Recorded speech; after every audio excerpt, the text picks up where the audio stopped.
Hey everyone, back again. Today I'm going to explain Hegel's criticisms of Kant from the Phenomenology of Spirit. Now I've done a lot of these kind of verses episodes. This might be the first one where I might do it in a few parts. So I might do the next one focusing specifically on Hegel's criticisms of Kant's ethics and then criticisms on Kant's judgment, ideas about judgment and aesthetics.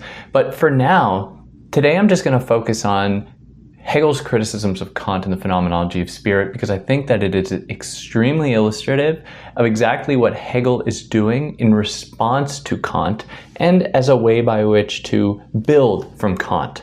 Now, before jumping into it, hi, I'm David. I explain philosophical concepts and ideas and ways to make them accessible to you. So if you're new here, you can see videos I release every single week or every couple of weeks if you subscribe. If you found this on YouTube, you're going to be able to find it as a podcast pretty much where there are any podcast platforms if you're into that. If you found this as a podcast, you can also find it on YouTube where there's sometimes videos accompanying my rambling. But you can all do those things, follow me in other places, do whatever you like with the links in the description. Let us jump into Hegel's criticisms of Kant in the Phenomenology of Spirit, which are hard to find. And it's hard to actually be clear about what Hegel is saying about Kant, because we cannot deny that Hegel is responding to what Kant was doing before him, what Kant had done in the Critique of Pure Reason, the Critique of Practical Reason, and the Critique of Judgment. We can't ignore it. But Hegel doesn't really come out and say, and this is how I am different from Kant, even though he does maybe at one or 2 points, but he's not totally clear. So I want to make it really clear to you because it'll be a good exercise or a good presentation of how these monumental thinkers differ from one another and really why Hegel presents a really important corrective to Kant's philosophy. So if you're familiar with Kant's philosophy, you would know that in the Critique of Pure Reason, Kant sets out in search of the self. And that might be kind of a strange thing because Kant is actually really focused on experience. Kant focuses on the ways in which experience, that is, our abilities to experience the world, are all subjective, but might nevertheless be a site through which to discover some transcendental universal phenomena and operations that are found within us all.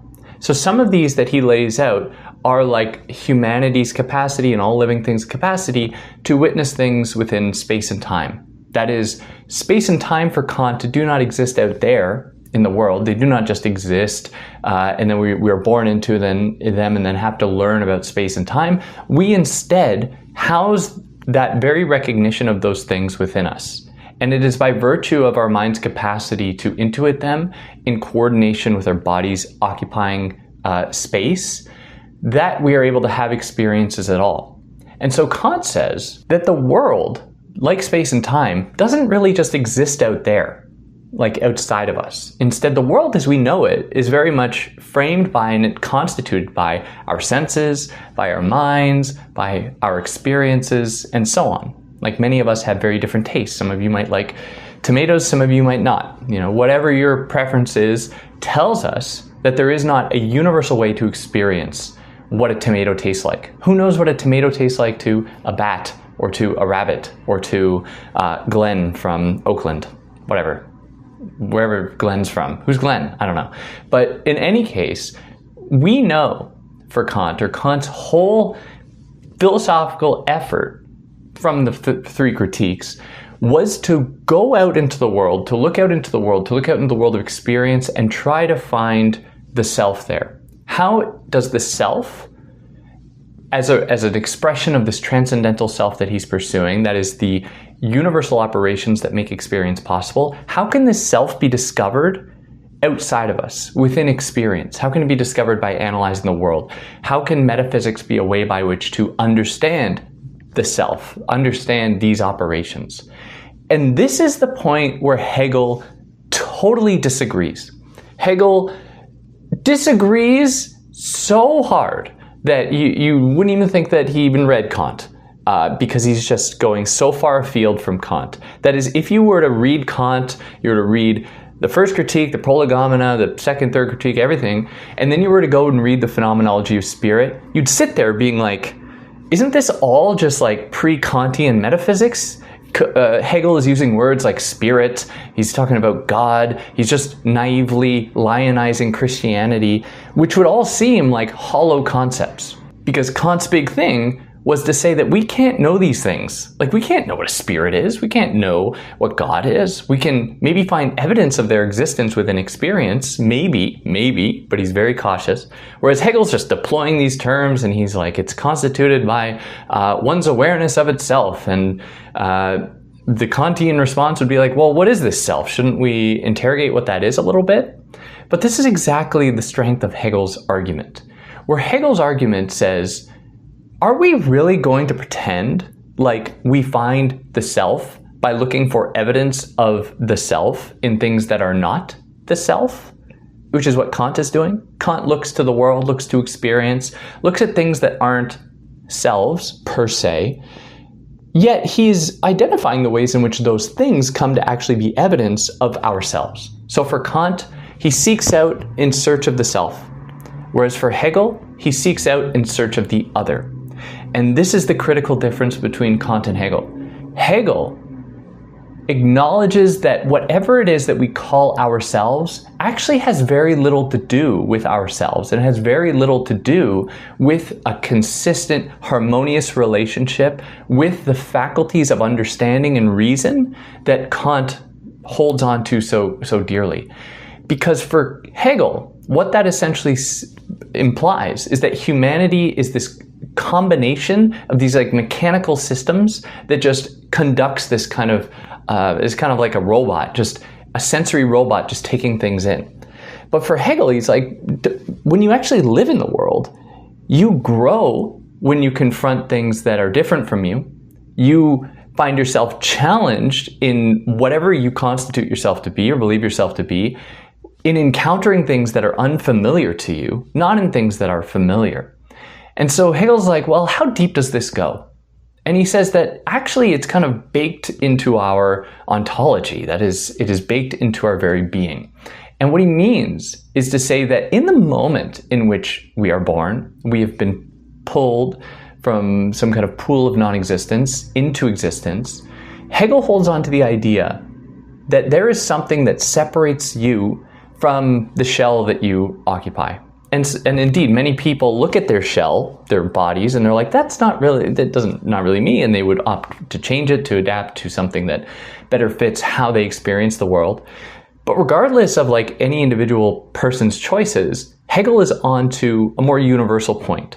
And that is that we first come into the world not by recognizing something and saying, oh, that's an expression of my mind out there. You first encounter the world by coming into contact with difference. You come into contact with bodies that are not your own. Eventually, if we follow Lacan, at some point we become aware of ourselves as an autonomous being, maybe around 3 or 4 years old, whenever Lacan says that is the case. This isn't Hegel's argument, but just to kind of map onto it in a way that might be familiar to some of you.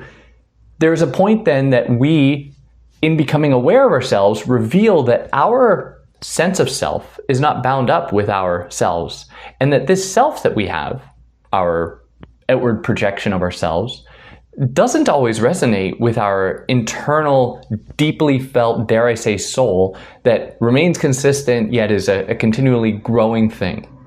And for Hegel, this is the problem with something like a dialectic, where for Hegel, the dialectic in its kind of reductive formation suggests as though there's two opposing sides and that they come together in some kind of a conflict, and that conflict is resolved into a synthesis, and then we have this kind of blossoming of knowledge.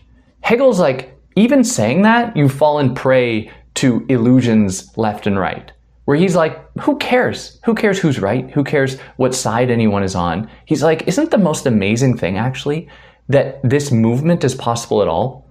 That within this negation, that is with an idea confronting something different than it, a kind of negation moment, you do not see a recoiling into nothing. You don't see a recoiling into the non-self. Instead, you see a strengthening. You see a kind of resolution toward a self precisely in the conflict. And this is what Hegel means when he says to negate the negation. It is to recognize that within what might appear to a Kantian classic liberal type combat between ideas, when we actually negate the negation found there in that conflict, and we are just taken in by the beauty and taken in by what it means for people to grow, not in recognizing themselves, but in recognizing difference, then we've really stumbled onto something. And something that Kant was not ready to admit or not ready to accept. Kant was just purely out there in search of the self. Hegel, again, it was out there in search of otherness. And this is why he would be distinct as far as ethics go and as far as morality goes. Because Kant is all about kind of schematizing things. He's all about laying things out in clear terms and then applying a kind of mechanical, systematic table of contents way to understand the human mind. And for Hegel, and you see it in his writing, it's a lot more chaotic. That seems to be a lot more accurate to me as to what constitutes the human being than this refined, mechanical, follow the operations. You have the categories as Kant lays them out. We have our faculties of understanding, etc., etc. And this separates Kant and Hegel in terms of the emphasis upon the thing itself. Now, many commentators just get this flat out wrong because I research this stuff. Some people think that Kant attributes way too much emphasis to the thing itself than he does, where, you remember when I was saying, who knows what a tomato really tastes like? Well, that implies that there is a kind of truth to what the tomato tastes like. This is what Kant calls the noumenon, whereas its actual taste, what each one of us taste could be different, that's the phenomenon.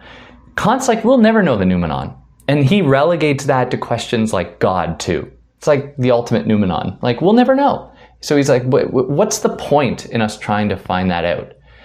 And Hegel's response is to say that, Kant, why are you engaging in this child's play of trying to destabilize someone or to dissuade somebody from trying to use their own mind and pursuing like God? Of course, Hegel's like, yeah, of course, this is not, there's no truth to be had there per se.